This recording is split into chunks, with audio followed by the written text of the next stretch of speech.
Hello friends, my self Sobia Tabassum from let's study.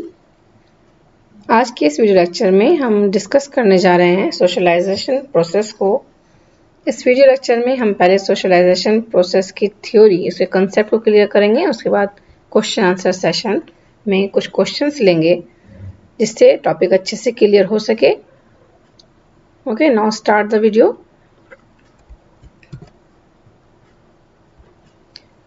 देखिए, socialisation किसे कहते हैं, सोशलाइजेशन होता क्या है।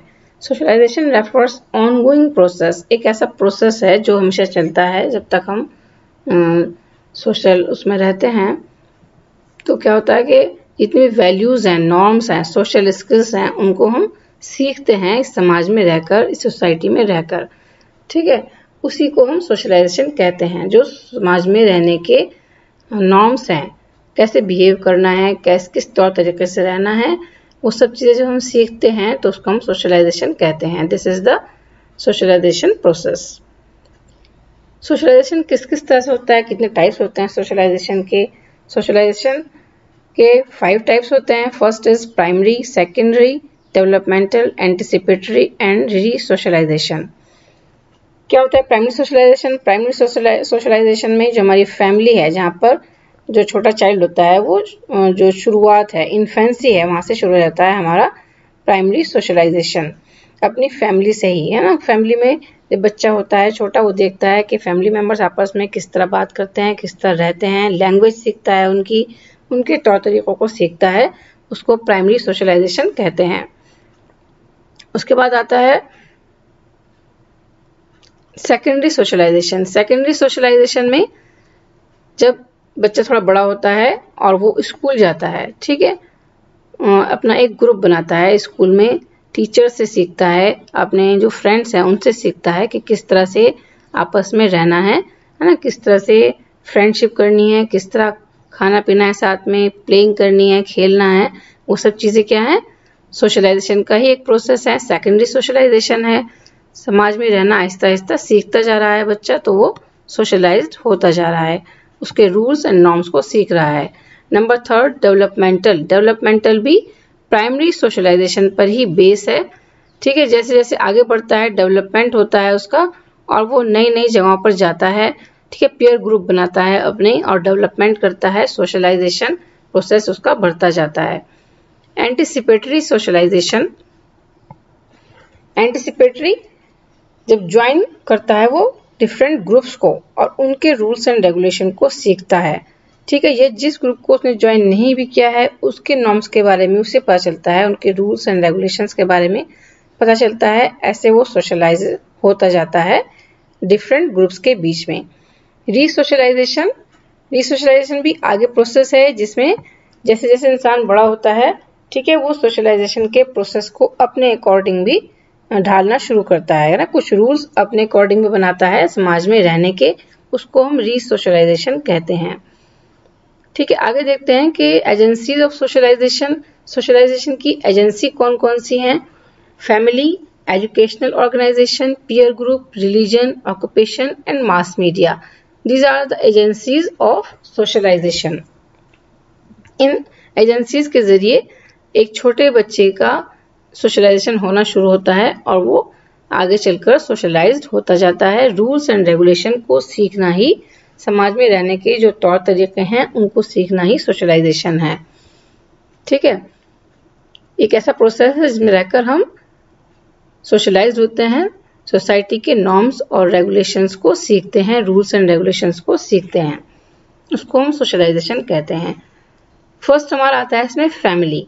फैमिली जहाँ पर बच्चा अपने माँ बाप से, अपने पेरेंट्स से, अपने भाई बहनों से रूल्स सीखता है, बिहेवियर सीखता है, लैंग्वेज सीखता है, ठीक है, खाना पीना सीखता है, वो सब चीज़ें सीखता है।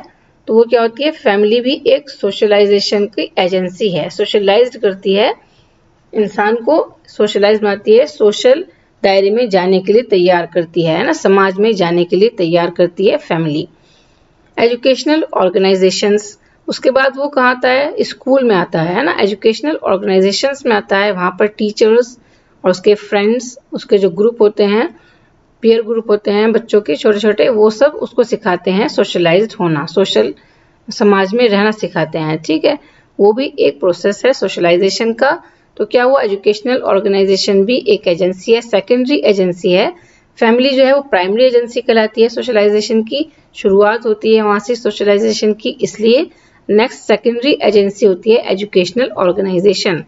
उसके बाद जो स्टूडेंट, जो चाइल्ड होता है, बच्चा होता है, वो अपने ग्रुप बनाता है, ग्रुप में रहना सीखता है जैसे जैसे वो एडल्ट होता है ना। अपने फ्रेंड्स ग्रुप बनाता है, कहीं खेलने जाता है वहाँ का अलग ग्रुप बनाता है, कहीं ट्यूशन जाता है वहाँ का ग्रुप बनाता है, ठीक है, पीरियड ग्रुप बनाता है वो, और वहाँ पर उन ग्रुप से सोशलाइज होना सीखता है, समाज में रहना सीखता है। रिलीजन भी एक बड़ा एजेंसी है सोशलाइजेशन की, इफेक्ट डालता है सोशलाइजेशन पर। रिलीजन में सिखाता है कि क्या गलत है, क्या सही है, क्या काम हमें सही करना सही है और क्या काम करना गलत है। गलत और सही का डिफरेंस सिखाता है रिलीजन, इसलिए ये भी एक प्रोसेस सिखाता है हमें सोशल होने का, सोसाइटी में रहने का। ऑक्यूपेशन, जब हम किसी ऑक्यूपेशन में जाते हैं वहां पर बहुत सारे रूल्स एंड रेगुलेशंस होते हैं उस ऑक्यूपेशन के, है ना। कोई भी ऑक्यूपेशन हम करते हैं, बिजनेस करते हैं, जॉब करते हैं कहीं पर, तो उन सब के अपने अपने रूल्स होते हैं, उन रूल्स को हम सीखते हैं और उसके अकॉर्डिंग अपना काम करते हैं। उसी से हम सोशलाइजेशन भी सीखते हैं, वहीं से सोशलाइजेशन शुरू होता है। सोसाइटी में किस तरह से बिजनेस करना है, किस तरह से लोगों को अपनी तरफ तवज्जो करना है, वो सब चीज़ें हम सीखते हैं। मास मीडिया से हम सीखते हैं, जैसे न्यूज़पेपर हम पढ़ते हैं, ठीक है, और न्यूज़ देखते हैं, टीवी में देखते हैं ना, मोबाइल नेटवर्क चलाते, सोशल नेटवर्किंग करते हैं, उस सब चीज़ों से हमें समाज के बारे में पता चलता है कि समाज में क्या चीज़ें अच्छी हैं, क्या गलत हैं, क्या हमें करनी चाहिए, क्या नहीं करनी चाहिए, किसको करने की साइड इफ़ेक्ट क्या होंगे, वो सब चीज़ें हम मास मीडिया से भी सीखते हैं। तो ये भी एक एजेंसी है सोशलाइजेशन की। अब इस टॉपिक को और अच्छे से क्लियर करने के लिए हम कुछ क्वेश्चन आंसर लेते हैं, जिससे कि टॉपिक सही से क्लियर हो सकता है और अच्छे से। इस वीडियो को आप पूरा देखें लास्ट तक, जिससे कि आप इस टॉपिक को अच्छे से क्लियर कर पाएं अपने माइंड में।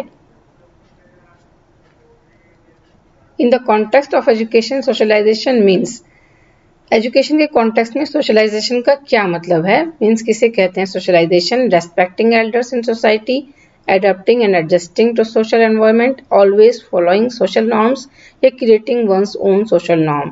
Respecting elders in society, अपने बड़ों की सोसाइटी में इज्जत करना, ये भी सोशलाइजेशन है। Adapting and adjusting social environment, लेकिन इसमें जो आपका बी ऑप्शन है, इसमें सभी चीज़ें आती हैं। अडेप्ट करना, है ना, सीखना, और एडजस्ट करना, समायोजन करना सोशल एनवायरनमेंट में, समाज के जो पर्यावरण है, जो उसका माहौल है, पूरा सामाजिक माहौल है, उसमें एडजस्ट करना सीखना ही सोशलाइजेशन है। सोशलाइजेशन एक क्या है, रैपर्ड बिटवीन टीचर एंड टॉट, जो टीचर है जो हमें पढ़ा रहा है और जो स्टूडेंट है उसके बीच में एक रैपर्ड बनाना सोशलाइजेशन है। Process of modernisation of society के मॉडर्नाइजेशन का प्रोसेस है। एडेप्टेशन ऑफ सोशल नॉर्म्स, या सोशल नॉर्म्स को सीखना, जो सामाजिक नियम है उनको सीखना सोशलाइजेशन है। चेंज इन सोशल नॉर्म्स, या सामाजिक नियमों में चेंज लाना, परिवर्तन लाना ही सोशलाइजेशन है। तो इसमें से जो राइट ऑप्शन है वो आपका है adaptation of social norms. Social norms को अडेप्ट करना, उनको सीखना, अपने आप को उनके योग्य बनाना ही सोशलाइजेशन है। Family plays role in the socialisation of child, family कैसा रोल निभाती है, not so important and exciting important role, या a primary role, a secondary role.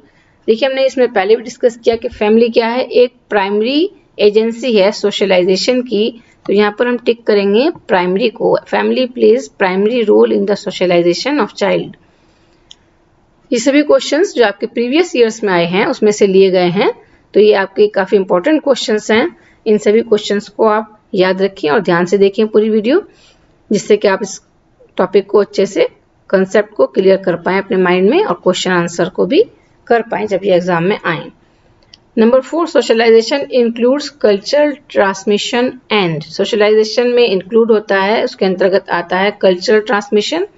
Culture यानी कि हमारा जो कल्चर संस्कृति है उसका हस्तांतरण, उसको दूसरी तरफ ले जाना, आगे ले जाना, आगे की पीढ़ी में डालना।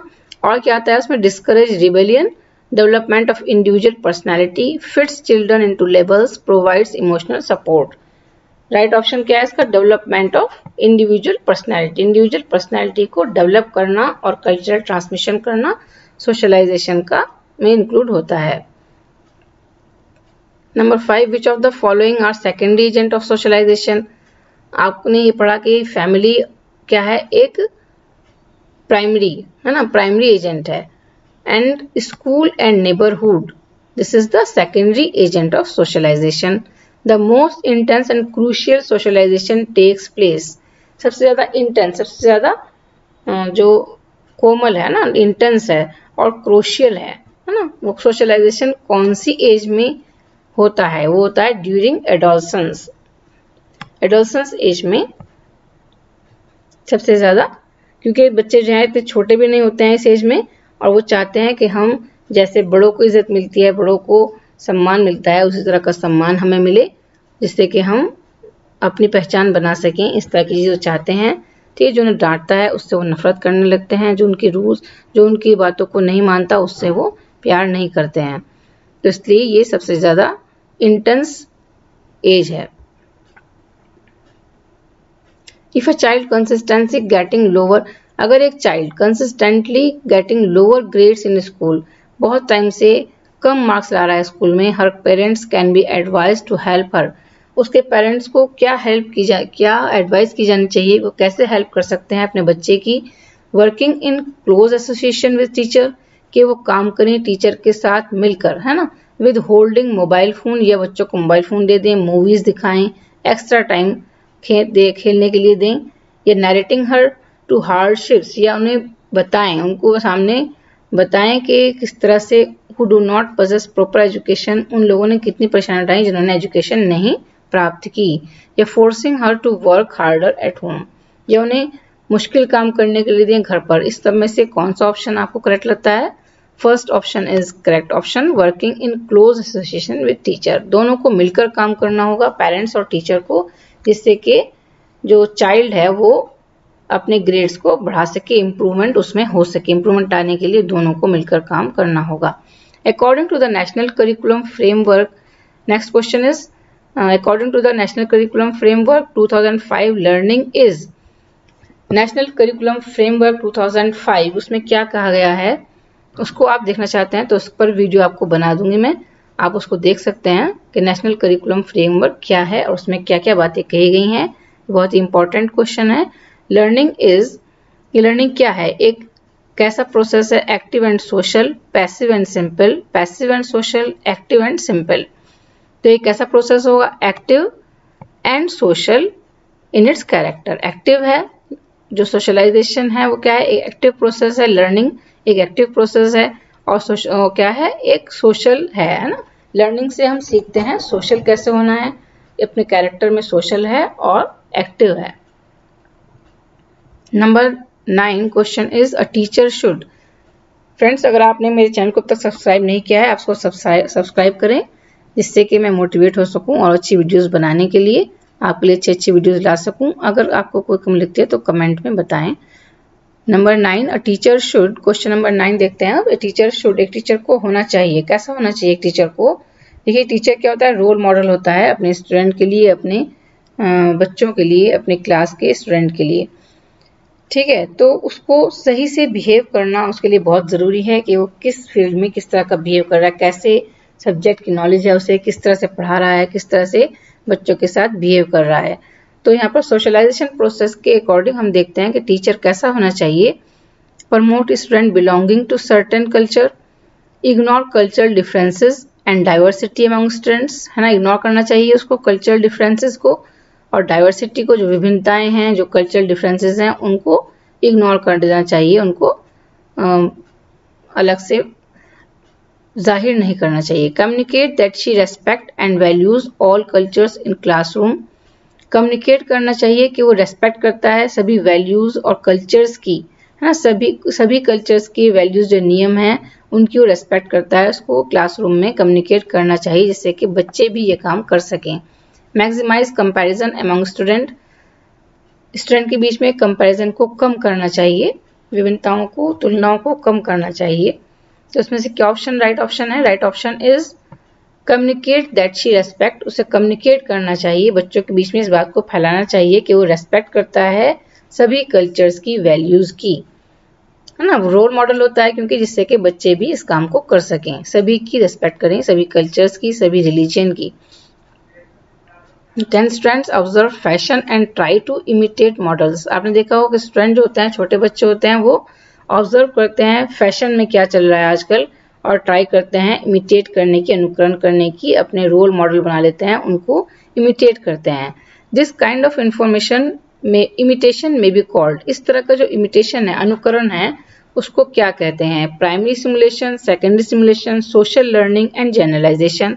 This is called social learning, क्योंकि सोशल लर्निंग है ये भी एक। आप सोसाइटी में जो मॉडल्स हैं, चाहे वो किसी भी फील्ड में अपने रह चुके हैं मॉडल्स, उसको आप इमिटेट कर रहे हैं, बच्चे इमिटेट कर रहे हैं और उनके अकॉर्डिंग काम करने की कोशिश कर रहे हैं, तो ये भी एक सोशल लर्निंग है।